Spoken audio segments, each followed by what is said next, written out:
for any of you who are in, B2B sales or marketing or in that world, just understand that these cycles happen.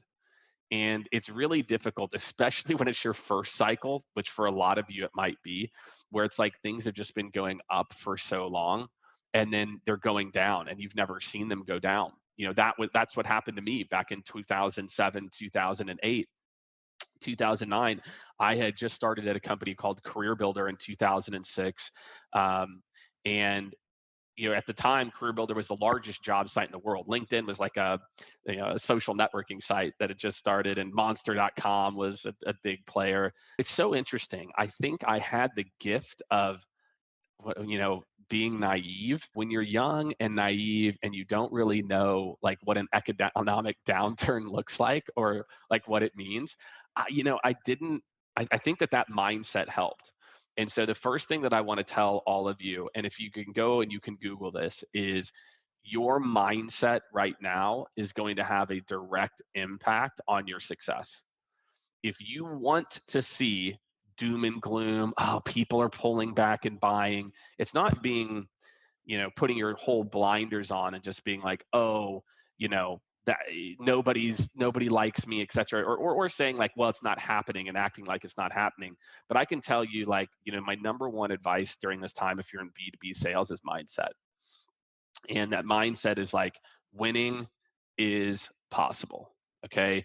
And I'm telling you, I don't know how many of you have seen the stories or seen these things happen, that the amount of companies, if you go look at COVID, right, as kind of our most recent blip, COVID wasn't a full on, there were parts of it where it kind of collapsed right whenever we all went to, kind of home, but it came back within about 7 or 8 months. It started to in Q4 of 2020.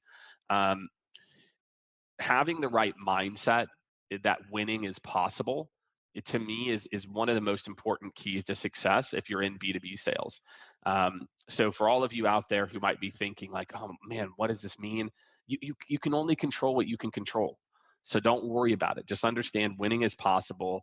Plenty of people are going to win, and some people win really big. Number two, kind of topic that I want to, hit on a little bit for those of you out there is, look, I started at Career Builder in late 2006. Like I said before, largest job site in the world at the time. And it was really interesting. So I moved into sales leadership in early 2006. I ran a team that ran the Pacific Northwest territory. So there's nothing like special about my territory. We didn't have California. We had Washington, Seattle, Idaho, Montana, some other spots. I think we had Utah too, maybe. But long story short, when the economic downturn happened, it forced our team to get better at having business conversations. This was a huge one for my team. And so what do I mean by that?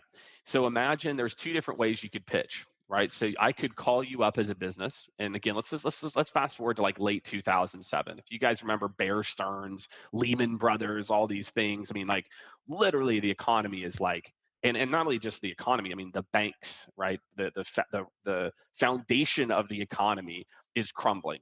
And so as you can imagine, people were pausing hiring for a little bit. People, and I'm sure, look, and a lot of you are seeing this, like I said, for the first time.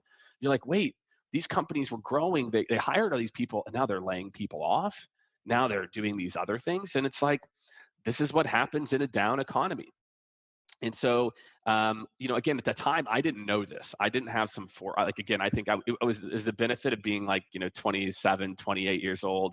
I had never lived through an economic downturn before. I didn't know that it was supposed to be doom or gloom. I didn't know that, again, like, wait, people are going to stop hiring. I work at the world's largest job site at the time. So let me tell you what we did. And this is applicable to any of you. Being able to talk to someone about their business and the needs of their business over how to explain your product is what got me and my team through it. My team between 2007 and 2008 was the number one team out of 20 plus like hybrid teams that were inside and outside in the entire company. So in the two worst years of the economy, 07, 08, my team was the number 1% to quota. Like I said, our territory was Pacific Northwest, like it wasn't California or New York or some other Texas or something, and it was 100% due to this second point. And what I mean by that is what I made sure my team was really really good at is, guess what? Even in a down economy, certain sectors, different groups, they're hiring. They're looking for talent. They have jobs that they can't fill. Maybe they need to fill them with contractors now instead of full time. Another thing for a lot of you to understand is that the way that a company carries on its books full time hires versus contract hires get put in a different bucket.